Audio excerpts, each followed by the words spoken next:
Boa noite a todos.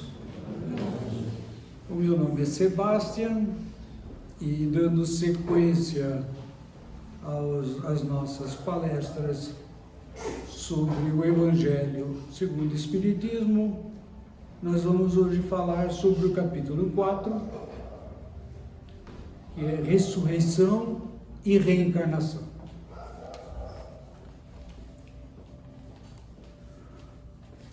Os conceitos de ressurreição e reencarnação apareceram em uso pelos judeus de uma forma errada. Apesar dos judeus acreditarem na continuidade do ser, eles achavam que um homem que vivera em um determinado período poderia voltar a viver, mas não sabia de que forma isso poderia se dar. E chamavam isso de ressurreição, em vez de reencarnação. De fato, o termo ressurreição estaria entendendo que um corpo que já está morto poderia voltar à vida. O que a ciência mostra ser materialmente impossível.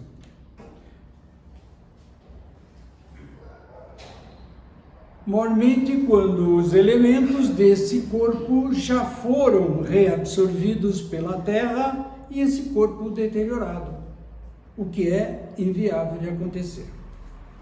A reencarnação, por outro lado, é a volta do espírito à vida corpórea, ocupando outro veículo, ou um corpo especialmente formado para as experiências e dificuldades que aquela alma deve sobrepujar.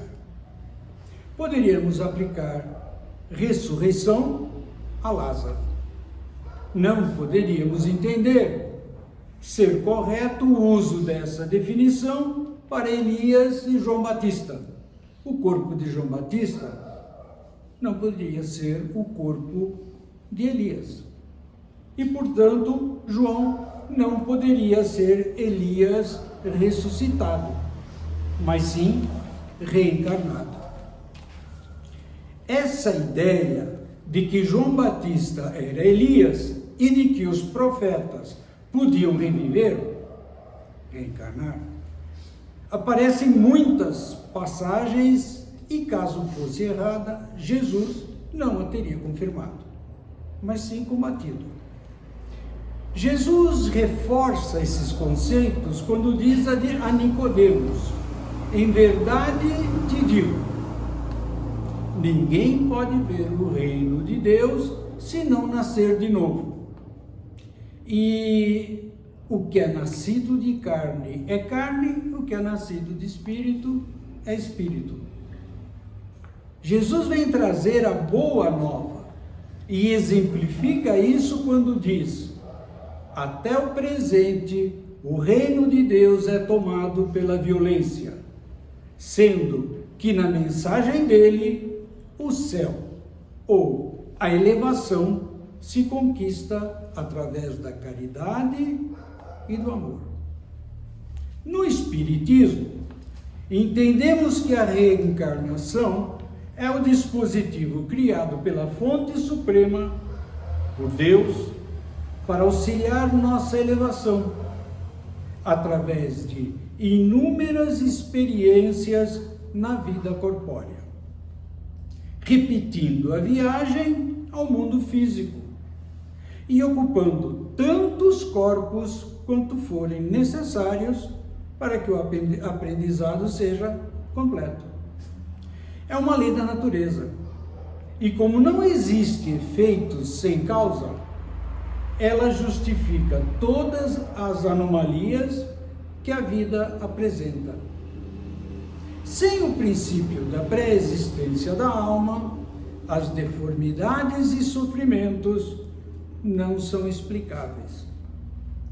A reencarnação reforça os laços de família, ao passo que a unicidade da existência os rompe. Os laços de família tornam-se mais estreitos e fortalecidos, independentemente de se os seres estão encarnados ou não. A reencarnação é ferramenta criada pelo Senhor do Universo, Deus, para possibilitar o redescobrimento dos espíritos e o retorno à casa do Pai, o seio de Deus. Ela possibilita que, através dela, possamos aprender mais sobre nós mesmos e retornar com nossas experiências para contribuir para nós e demais espíritos familiares e a criação. Como a verdadeira vida é a espiritual, a reencarnação permite que desenvolvamos afeições reais, de alma a alma, que são as únicas que sobrevivem à destruição do corpo. No sentido mais amplo, chegará um tempo na caminhada de cada espírito em que todos os demais entes do universo serão encarados como irmãos em Deus. As ligações somente pelos sentidos não se sustentam no mundo dos espíritos. Interesses puramente materiais cessam quando cessa a matéria, ou seja, no desencarne. Tornar-se um verdadeiro ser humano é praticar e acolher constantemente o seu eu essencial e, desse lugar de eternidade, seu eu, seus pensamentos, ações e emoções devem emanar para o mundo. A responsabilidade de se tornar um ser humano melhor é grande, mas também é natural.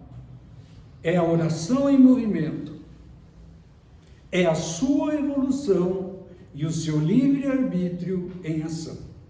É o fluxo da vida em todas as coisas. É como o mundo deveria ser. Criemos uma nova vida, desenvolvendo um novo começo.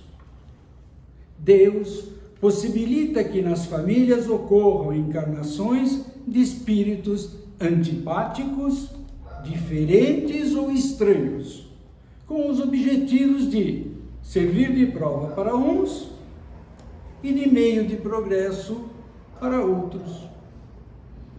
Assim, os maus se melhoram pouco a pouco, ao estarem em contato com os bons. E por efeito desse contato, o caráter deles se abranda, seus costumes se apuram, as antipatias se esvaem. É desse modo que se opera a fusão das diferentes categorias de espíritos. É assim que as famílias vão se expandindo e aumentando infinitamente, até abranger todo o cosmos. Imagine o que seria se, uma vez reprovado em uma série escolar, fôssemos sumariamente excluídos e expulsos e não pudéssemos mais estudar. Reprovados para sempre, comparado com a oportunidade de novamente repetir o período e reestudar os aspectos nos quais nosso desempenho ficou aquém do necessário. E se isso pudesse ser feito inúmeras vezes, respeitando nossas escolhas e o resultado delas? O caminho é individual e cada um vai imprimir seu próprio ritmo específico para cada fase, pois temos o infinito pela frente. Nós somos seres atemporais. Se alguns fraquejam no caminho, esses retardam seu adiantamento e a sua felicidade. Mas não há para eles a perda total do crescimento. Ajudados, encorajados e amparados pelos que os amam, um dia sairão do lodaçal em que se enterraram. Com a reencarnação, finalmente, há perpétua solidariedade entre os encarnados e os desencarnados, e daí estreitamento dos laços de afeição. Em resumo, 4 alternativas se apresentam ao homem para o seu futuro de além-túmulo. O nada, de acordo com a doutrina materialista, morreu, acabou tudo. A absorção no todo universal, de acordo com a doutrina panteísta. Na doutrina panteísta, a absorção no todo universal refere-se à crença de que a alma individual, após a morte, retorna à fonte primordial, perdendo sua individualidade.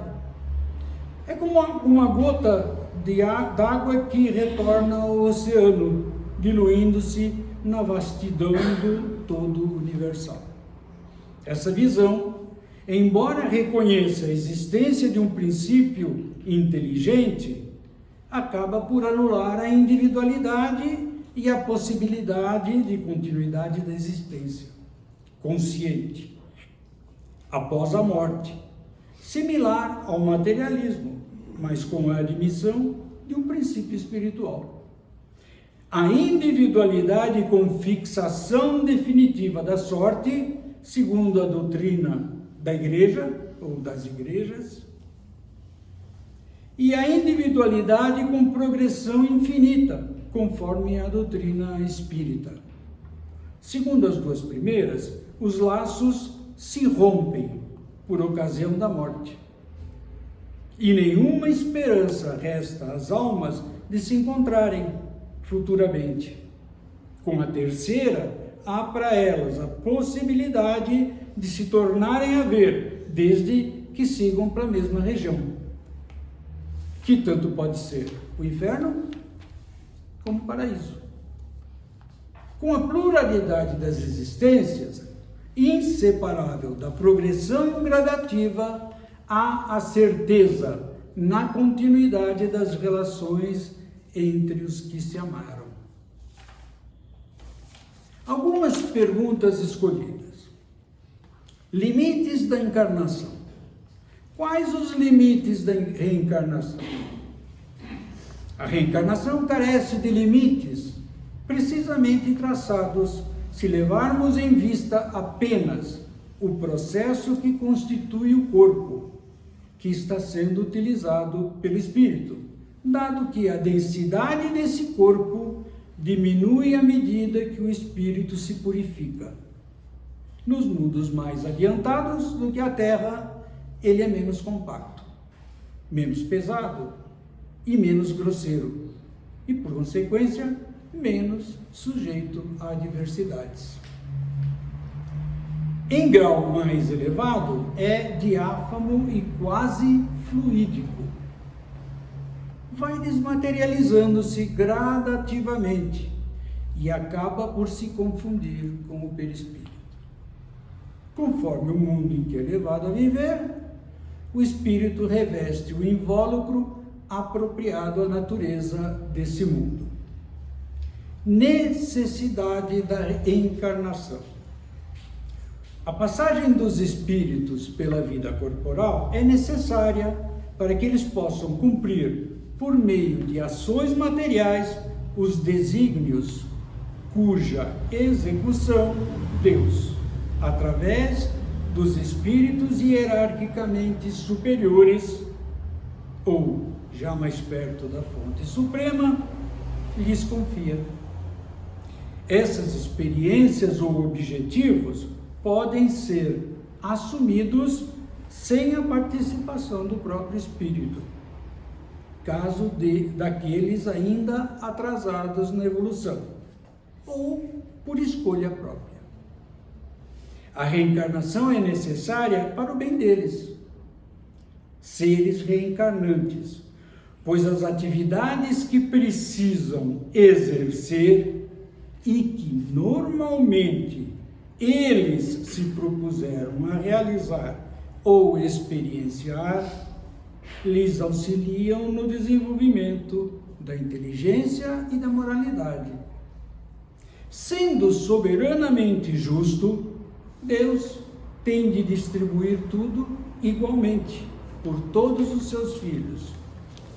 Assim, estabeleceu para todos o mesmo ponto de partida, a mesma aptidão, as mesmas obrigações a cumprir e a mesma liberdade de proceder. Qualquer privilégio seria uma preferência, e toda preferência uma injustiça. Mas a reencarnação, para todos os espíritos, é apenas um estado transitório. É uma tarefa que Deus lhes apresenta, e cada um consigo mesmo.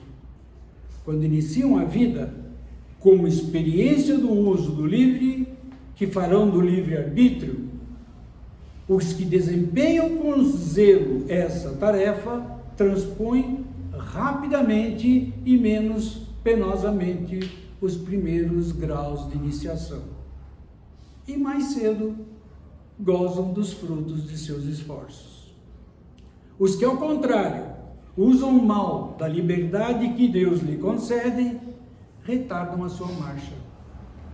E, em função da obstinação que demonstrem, podem prolongar indefinidamente a necessidade da reencarnação, e é quando essa se torna um castigo. Esse último pedaço é de São Luís, retirado do Evangelho, citação dele. Na verdade, se melhor analisarmos, poderemos entender que Deus não impõe nada aos espíritos, pois isso validaria que esses espíritos são entidades fora da divindade. Como todos os espíritos são a emanação do princípio inteligente em ação, Deus, e representam emanações da divindade, ou pequenas partes do Criador, ou células desse. É como se o próprio Criador estivesse vestindo através dele o corpo de carne e vivendo a experiência na vida física em mundos mais ou menos materiais e mais ou menos sutis. É como se a fonte criadora se utilizasse de veículos parte de si mesmo e, através do livre-arbítrio e do bloqueio temporário da memória, vivesse as dificuldades da existência física, sejam estas em qualquer fase da elevação deles de retorno à fonte. E com isso fosse se adaptando e aprendendo através da evolução dos seres individuais, dos planetas, das galáxias e dos universos.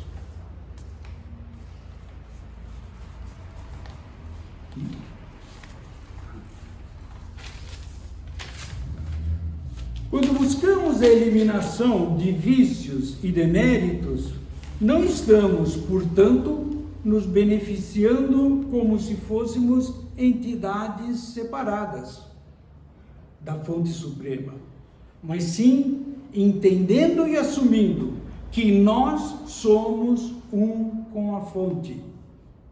E todos os seres do universo também o são.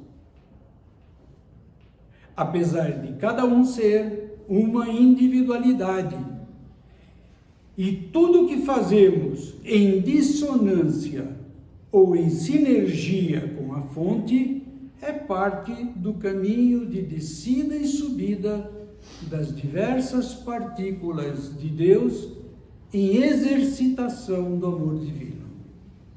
Única razão, mandamento e exemplo de nosso Pai para todos os seus filhos. É como se a fonte suprema se manifestasse através de nós e colocasse à nossa disposição um imenso poder para cocriar em nome dele, dando-nos livre arbítrio para fazer isso, privilegiando as forças positivas em sintonia com a bondade e o amor divino, em benefício nosso e da coletividade, ou priorizando as forças negativas e cocriando desgraças e destruição para nós e para a coletividade. E estamos constantemente pensando. E o início da cocriação é exatamente o tipo e frequência dos nossos pensamentos. A reencarnação nos permite aprender a ajustar a vida após vida, o teor e a sintonia desses pensamentos, pois uma vez criados, eles estarão alimentando a atmosfera espiritual e física que nós mesmos respiramos e os frutos que colheremos dessa atmosfera. Alimentamos também a nossa contribuição para a formação da egrégora que irá envolver o grupo no qual vivemos e, por consequência, o planeta todo. Assim, nos tornamos responsáveis pelo nosso destino e pela nossa vida na Terra. Gratidão e que Deus nos abençoe em nossa jornada por esse lindo planeta, hoje e sempre.